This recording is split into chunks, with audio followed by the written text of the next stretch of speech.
Well, and again, it's just about stuff. So I'll pass this stuff around. I mean, it's got Velcro stuck in a boot. So just don't be alarmed when you see the back of it. It looks horrible. There it is. But for me, it's about kind of pulling in everything that you have. I mean, you can use your inks on it. This one is done out of grunge paper.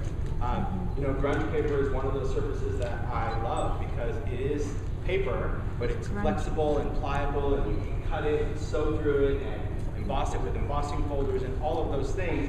It just becomes the surface that you can build off of. And so this is just a sampling of all different grunge paper pieces stuck onto a bigger piece of grunge paper because I'm much better gluer than I am sewer. You know, if you can't glue it, don't do it. My philosophy. Need a shirt. I'll make you one. Because that's how it is.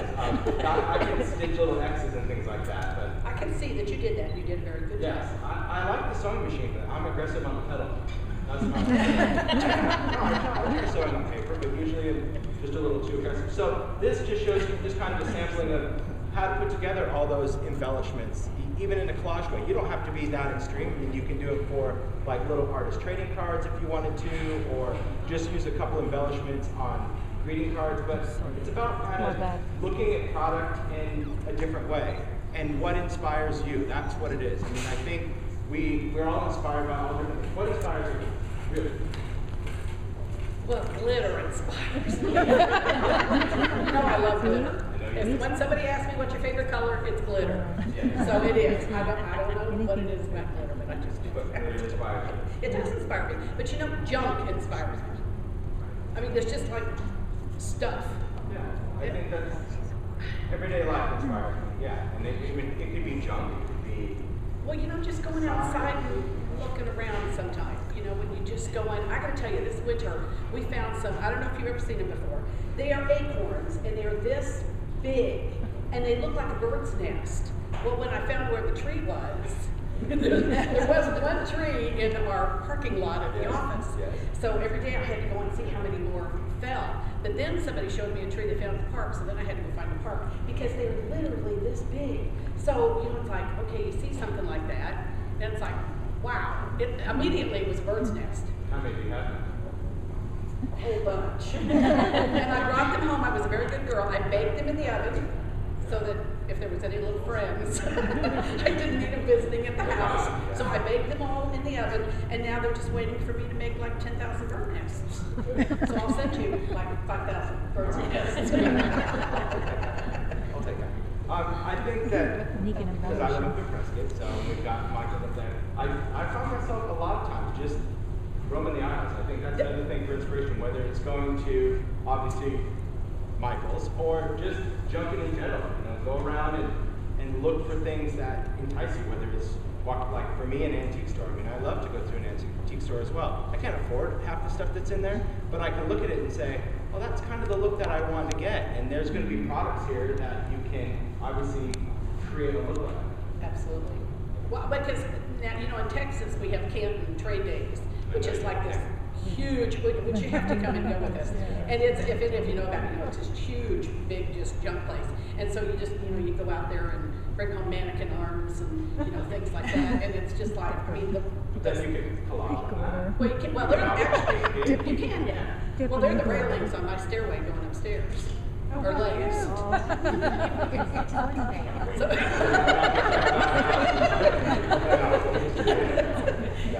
It's a little strange.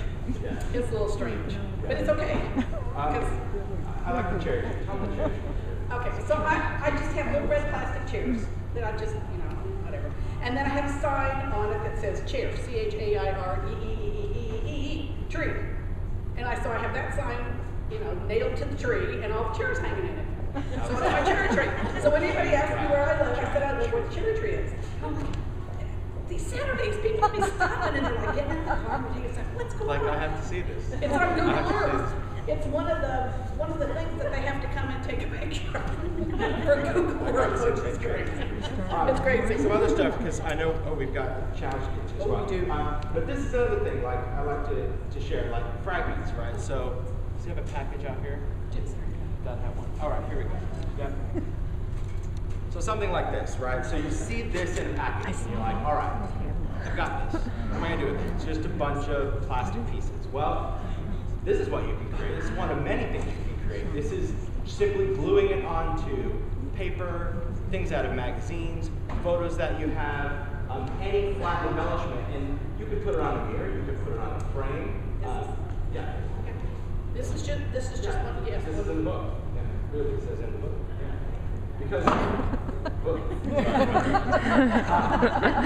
But it's something like that really it just takes an idea. Because you could walk by these all day long and just be like, what are you going to do with a little pack of plastic things?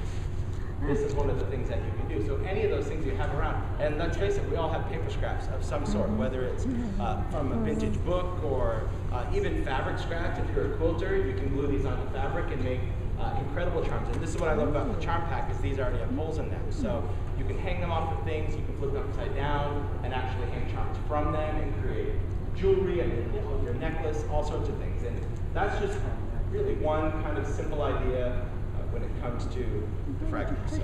You know, that's where fun like at garage sales when you find old books or old pieces of music. Right. All that, or journals. Journals, you know, you know, it's not good to like be at home for a long period of time when you know you can Google everything under the sun and buy it at any time of the day or night. Right. I made a lot of that recently. But speaking of going online, that's another thing that is important is that there's tons of education out there now. I mean, that's kind of the beauty of the internet age. I know you do a lot of videos. You do a lot of videos. I do a lot of videos. So, you know, if you're ever kind of stumped with what to do with stuff, go online. That's one thing. And another thing, this I'm excited about, is these just got in today. You're right. Today. It makes me very happy. I released a book last year called Compendium of Curiosities, and this was a book that I was so excited to be able to do because in the craft industry, when they talk about craft books, they always want projects. They always want you to pick up a book and here's how you make these 5 different things, and that's great, that's inspiring, but after you make those 5 things, then what? You know, you have, like, what is it? So this book, this doesn't have any projects. This is not a how to make, this is how to create. This I take you through, first of all, it's hardcover, it's spiral bound, so it'll sit on there, because that's the kind of book I think as a crafter, you need it. It needs to be like a cookbook, it's pretty simple. You have to have the pages stay open. I need to stay open. But I just take you through and just talk about tools in general, about, you know, scissors and glue and heat guns and stamps and all those things that if you're not a paper crafter, if you're just starting into paper crafting, or if you're into alternate art or you're starting, this isn't going to be intimidating. You can look and say, oh, that's what that crazy little thing is for. I never knew. I saw it all the time, or that's what a mask is, or anything. Then I take you through and give you inspiration. So again, when you walk by and say, well, what would you do with, you know, little metal corners? Well, a metal corner could be a metal corner, but it could also be the little top of a birdhouse. It could go on a journal. It could go on a frame. It could go on a book. It could go on all sorts of things. And it's all really about just giving you inspiration, little picture, and just a little paragraph of what inspired me to make it. You know, I'll let you know, like, oh, I thought of cutting off a typewriter piece from a typewriter, so I decided to make little charms. And then I take you through, and this is my favorite part, technique. It's about understanding what to do with it, but not intimidating. Not sitting there saying, okay, here's 8 pages that you can read through to try to figure it out with all these little charts. It's in 6 steps, you're going to see how to get from here to here.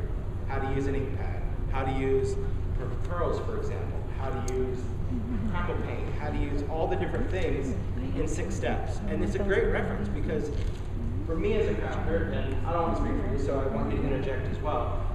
Although I'm inspired by other people's works, I still have my own spin that I want to give it. And I think a lot of us as crafters are inspired by what's around us, but you still have your own little take going, I mean, that's cool, but I would probably prefer this, or I would prefer to cover it in whatever that is. And then I wrap up the book with, again, all the stuff